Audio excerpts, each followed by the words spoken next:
curry shoe isn't a curry shoe in the same way a curry shoe used to be a curry shoe. That's kind of poetic, maybe a little bit unnecessary, but poetic all the same. What does that mean though? That means that a curry shoe isn't released in the same way that we get signature shoes from other athletes. Typically we would get a signature shoe and sometimes a takedown. In a lot of cases there is a takedown model of a signature shoe, but not always. That used to be the case for curry shoes sold by Under Armour, but ever since the Curry brand was created, we've started to see different types of shoes being sold under the Curry brand. There are lifestyle models, there are running shoe models, and then there is the core basketball models. They are made up of a signature shoe and a takedown model that I haven't seen released in a little while, and then shoes like this. A basketball shoe, that's a different kind of basketball shoe. This is the Under Armour Hover Splash 2 or the Under Armour Curry Hover Splash 2, something like that. And it's in a Sour Patch Kids colorway or a Sour Patch Kids inspired colorway. What's really cool is that one color is different to the other. One of the shoes is a different color to the other shoe in the same pair. Anyway, let's get into what I think about this shoe.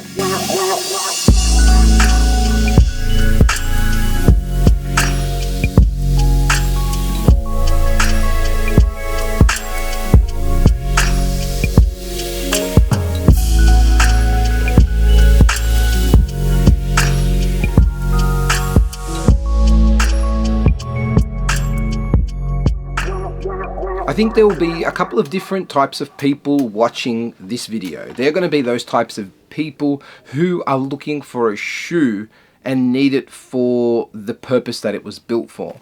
And then other types of people that are just looking for a lifestyle model and really like shoes that are inspired by whatever genre the shoe is created for. A lot of people are like me, well at least I think a lot of people are like me, and don't necessarily play basketball competitively or even on a hobby basis and really need some of the performance features that you get from a basketball specific shoe and are really just interested in rocking that silhouette for everyday wear. I apologize to those people looking for a performance review. I can't really give it. I don't feel like I'm qualified to give it, but hopefully there is still some value in you staying tuned. And if you are looking for a lifestyle model, you've come to the right place, because that's the perspective I'm about to give on this guy. As far as the tech in the Curry Splash 2, you are getting something different from what is available in the Curry signature basketball shoe, and that is by way of a hover midsole instead of the flow midsole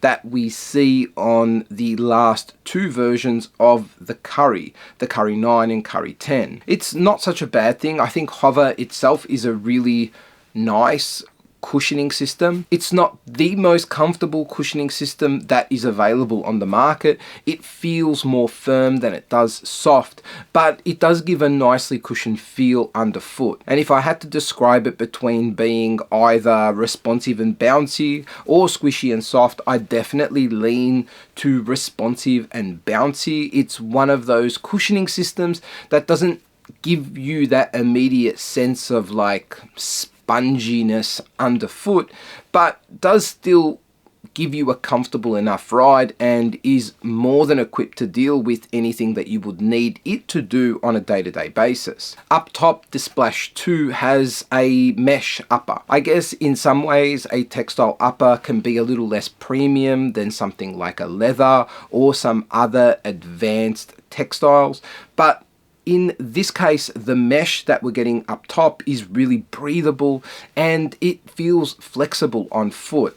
That's something I think people should typically be aware of when they are looking for a basketball shoe that they are going to wear for lifestyle use. The reason why I say that is because a basketball shoe is typically built to be super snug on foot. It's really important that it does fit that way. The shoe can't be slipping and slopping every which way when you are doing some lateral movements that require a sense of stability. That's great on the court, but sometimes off the court and when you just need something that's a little bit more comfortable, it's more important to have something that is a little bit more, loosey-goosey. I mean, think about when you eat a lot. You would rather wear track pants than, some skinny jeans or something, right? Well, I would anyway. There are a few overlays on top, and the mesh is also quite dense. So you do still get that stable feel from the upper. You're just getting something that is a little bit more forgiving in how it fits. The heel is really nicely padded, and there is this textile material that wraps around the back part of the shoe. That works well. I think it gives even more stability than what mesh could give. And so if you are looking for a really decent heel lockdown, I think you can get it in this shoe. I'm certainly super comfortable walking around in it. And speaking of how it fits, this shoe, like nearly all other Under Armour shoes that I own and have purchased, fits true to size. And that is like a true to size. I don't recommend sizing down even half a size in this particular model, and I really don't recommend sizing down in general in any Under Armour shoe, except for maybe the Phantom 2. That shoe had a little bit of play in it, but we're not talking about that one. These guys retail at about 180 bucks here in Australia, which puts it at a really decent price point. I think it offers better value than a lot of other options on the market. And given that it is a really nice looking shoe, fits well and is comfortable, I think you should check it out. Anyway, I'd be really keen to know what you guys think. Let me know in the comments below. But until the next video, laters.